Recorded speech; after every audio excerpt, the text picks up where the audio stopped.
Teman-teman, assalamualaikum warahmatullahi wabarakatuh. Ya, video ini nanti agak lama ya. Jadi kalau misalkan yang nggak suka dengan video yang lama-lama, teman-teman skip aja. Jadi ini saya mau cerita tentang sakit asam lambung saya dulu dan bagaimana cara saya bisa sembuh dari masalah asam lambung yang sangat menyiksa kayak gitu ya. Nah, perlu teman-teman ketahui bahwa dulu saya sakit asam lambung itu 1 tahun dan saya sembuh dengan beberapa alternatif pengobatan. Di antaranya adalah dengan sering menggunakan audio hipnoterapi, terus kemudian saya juga rutin dalam mengkonsumsi herbal. Nah ini, yang nanti teman-teman juga bisa dapatkan, kunjungi aja profil saya, di situ ada link, nanti klik aja di situ ya, atau langsung di keranjang biru ajukan penawaran itu, atau keranjang biru lah, pokoknya klik aja nanti di situ, masukkan identitas teman-teman dan nomor WhatsApp yang aktif, nanti langsung dihubungin sama admin, ya gitu. Oke, jadi teman-teman ya, pada waktu itu saya sakit asam lambung tahun 2018.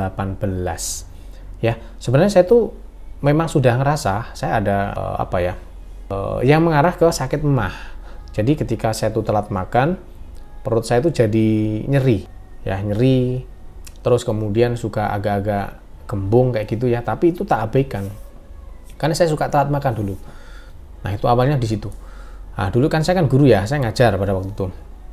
Jadi suka telat makan, perutnya suka nyeri kayak gitu. Tapi itu tak abaikan. Nah suatu ketika pada waktu itu saya kerja di PPS ya, PPS pemungutan suara itu ya, di pemilu itu. Nah pada waktu itu udah kerjanya memang ini ya, kita itu istirahat itu cuma nggak lama. Terus kemudian juga pada waktu itu kebetulan bulan suci Ramadan, pada waktu itu bulan suci Ramadan. Terus saya tuh jarang banget teman-teman ya untuk makan sahur, itu jarang, bener-bener jarang saya makan sahur, karena memang ya kadang itu kita mulai kerja itu habis sholat taraweh itu nanti selesai kita udah waktu masuk sahur, udah ngantuk banget dan jarang banget makan sahur kayak gitu. Jadi saya tuh pada waktu bulan puasa itu memang makan cuma pada waktu berbuka aja, 1 kali kayak gitu. Nah terus kemudian pada waktu itu udah berjalan aja lah kayak gitu ya, nggak ada tanda-tanda yang mengarah ke saya sakit asam lambung, itu nggak ada pada waktu itu. Terus kemudian pada waktu mau Idul Fitri malamnya itu ya, malam takbir itu, saya itu kebetulan teman-teman SMP sekolah saya itu kan pada ngumpul, terus kita ngadain kayak reuni, kita ngadain kayak bakti sosial, kita iuran untuk nanti kita belikan sembako, kita bagi-bagikan kepada masyarakat yang membutuhkan, kan begitu pada waktu itu. Nah suatu ketika saya tuh makan coklat banyak banget teman-teman. Memang saya makan coklat banyak pada waktu malam takbir itu, makan coklat. Nah di jam 9 malam kita itu kelaparan teman-teman ya, jadi kita satu grup itu kelaparan, kita cari makanan. Nah kebetulan makanan yang ada di situ itu nasi goreng, dan kebetulan saya dipesankan pada waktu itu sama Mas Bagus namanya, teman saya. Itu dipesankan nasi goreng itu pedes banget, dan ya rata-rata semua pedes sih di situ ya. Kita pakai level setan ya, untuk nasi gorengnya itu pedes banget teman-teman. Saya tuh makan 2 sendok aja udah nggak kuat sebenarnya, cuma karena kalau nggak saya makan kan mubazir kayak gitu ya. Akhirnya kita makan tuh nasi goreng yang pedesnya luar biasa, itu kayak level setan, itu kita makan.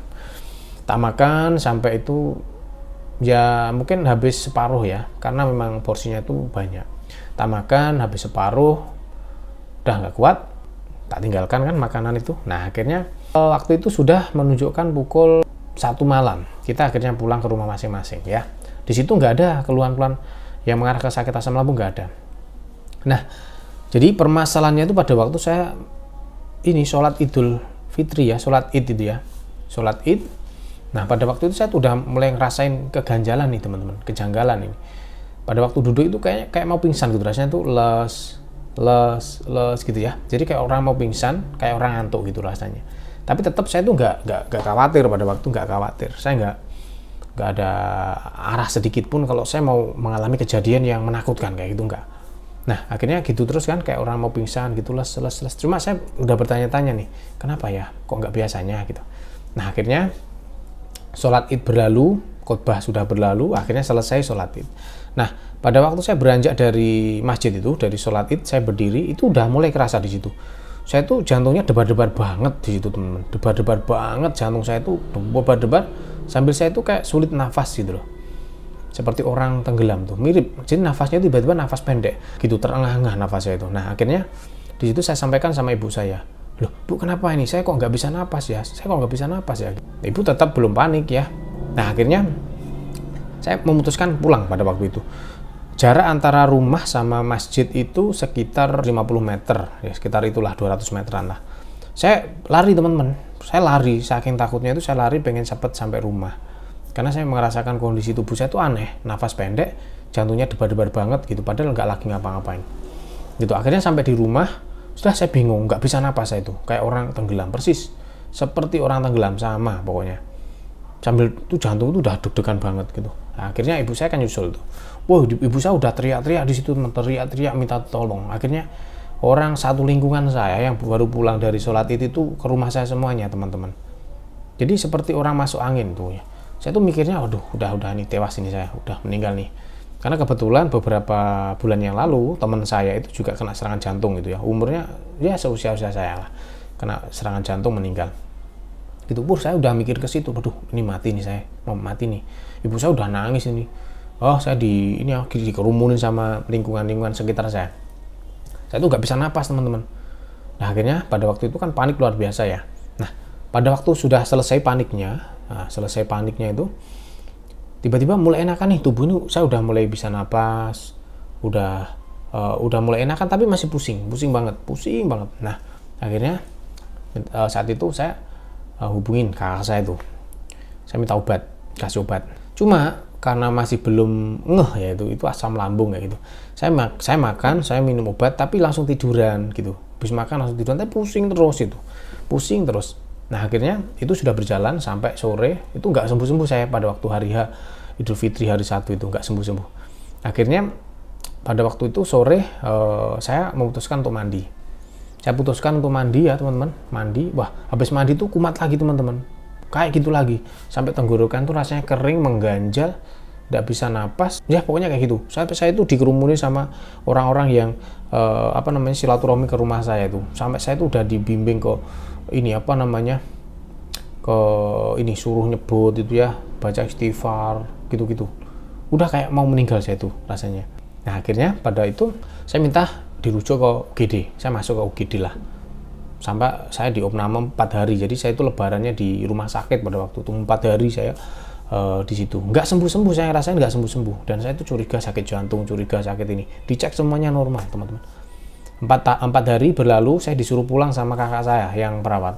Dek pulang aja, kamu nggak sakit gitu. Saya nggak percaya, saya minta ditunjukkan hasil semuanya. Oke, saya disuruh pulang, saya minta rujuk ke rumah sakit yang besar, nggak dibolehin, katanya nanti percuma. Nggak ditangani juga karena itu memang dari emah kayak gitu.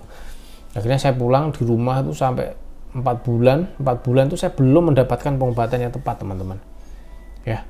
Nah akhirnya di 5 bulan pada waktu saya pasca sakit baru saya ketemu pengobatan yang tepat dari yang saya rasakan itu, yang nggak bisa tidur, setiap hari cemas, meriang setiap sore itu ya.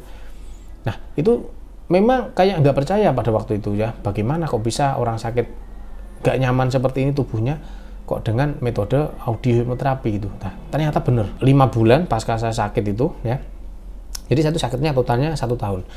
Di 5 bulan pas sakit itu saya menemukan metode pengobatan namanya audio hipnoterapi. Nah seperti ini alhamdulillah. Makanya saya menggeluti dunia ini teman-teman, hipnoterapi, karena sangat cepat banget untuk membantu pemulihan asam lambung dan anxiety. Untuk herbal ini saya gunakan rutin. Ini juga saya minum di 5 bulan pasca saya sakit. 4 bulan kan nggak sembuh-sembuh, saya bolak-balik ke rumah sakit kayak gitu. Nah akhirnya saya memutuskan untuk pindah haluan, saya pakai herbal, terus kemudian saya juga hipnoterapi. Alhamdulillah 3 bulan sudah sembuh saya teman-teman. Jadi pemulihan saya itu 3 bulan, 4 bulan itu sudah sembuh. Coba nanti kalau teman-teman nggak percaya, coba aja gunakan ini herbal, madu aslamgat sama audio hipnoterapi. 3 bulan, 4 bulan insya Allah sudah membaik. Nah gitu teman-teman. Dulu saya pun juga sama, semua herbal, semua obat itu pengen saya beli dulu. Tapi ternyata percuma teman-teman. Kalau kita nggak tahu akar permasalahan dari penyakit atau gangguan yang kita alami itu apa, percuma nanti kita berobat kemanapun. Gitu ya. Jadi saya tuh sakit ya rentangnya 8 bulan sampai 1 tahun kayak gitu. Jadi setiap hari saya ngerasakan takut, cemas, gelisah, takut mati. Setiap hari dihantui kayak mau mati. Melihat mendung awan itu kayak seolah-olah mau melihat mendung atau awan yang terakhir kali kayak gitu. Tidur itu nggak berani sendirian, tidur pasti sama ibu saya. Dulu saya belum menikah, saya menikah 2019 saya sembuh kayak gitu ya. Oke, kalau teman-teman ini keluhannya apa? Nanti coba komentar ya. Jangan lupa di-share ya kalau video saya ini bermanfaat ya. Jangan lupa di-share. Supaya bisa menjadi motivasi, semangat sehat untuk teman-teman penderita asam lambung yang lainnya. Insya Allah asam lambung itu bisa sembuh teman-teman. Ya, asalkan kita nggak terlalu khawatir, kita nggak terlalu mencemaskan. Tetapi kita tetap juga harus berikhtiar mencari pengobatan. Gitu ya. Kalau misalkan pengen sharing-sharing, bisa langsung aja kunjungi profil saya. Di situ ada link untuk konsultasi juga. Atau teman-teman gabung di live streaming saya untuk sharing dan konsultasi. Untuk pemesanan herbal, teman-teman klik aja keranjang birunya. Masukkan identitas, nanti dihubungi admin ya. Oke, terima kasih. Assalamualaikum warahmatullahi wabarakatuh. Salam sehat teman-teman.